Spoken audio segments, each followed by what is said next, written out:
Kim asked, what do I do with the back of my hair when I'm tying it up for a wig? So as you can see, I don't have a lot of hair. It's very fine, it's very thin. I've thought of shaving it off, but I actually keep it because I like to put it in a very tiny, tiny, tiny ponytail.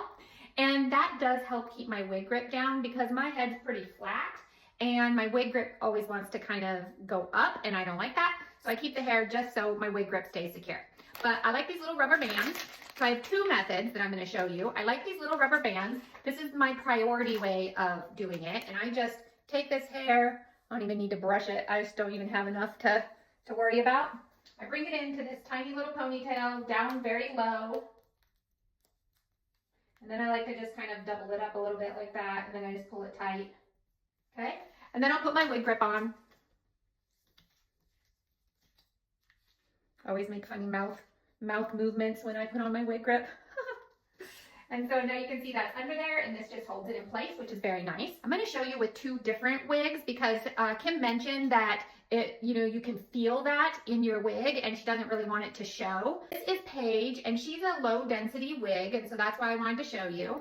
She is a partially hand-tied full monofilament and she has this closed wefting. But primarily I wanted to show you that even though you can feel the bump back there, you can't see it. Now, it would obviously depend on how big your ponytail is in the back and how much of a knot it makes, whether or not it will show. But I can feel that. It's right here. But when I'm wearing my hair, even in a low density wig, you are not going to be able to see that it's there. So definitely it depends on what kind of ponytail you have. I don't have much of one. My fully hand-tied caps, I do a different way. And that is because the fully hand-tied caps do have this very thin, amazingly wonderful material, and they tend to be lower density wigs. So I don't want that bump to show at all. So if you are worried about that little bump showing, I'm going to show you my other plan. I like these little clips. Because my hair is so fine and thin, it will stay in this kind of a little barrette. Because my hair is so fine and thin, I'm able to just kind of twist it up here like this, make sure that it's very flat. Put one of these clips right in the top. And then I get one on each side because it will fall down through, when your wig's moving around on it.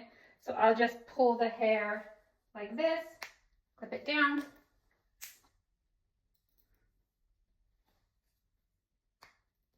Now everything is very flat to my head and very secure. Then I will put my wig grip on.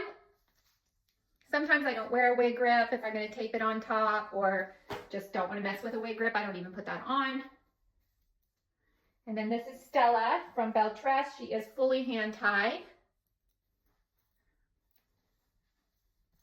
Now this is a very low density wig and you can see that that profile is very smooth. So those are the two ways that I secure my hair in the back. Now, of course it matters how much hair you have in the back.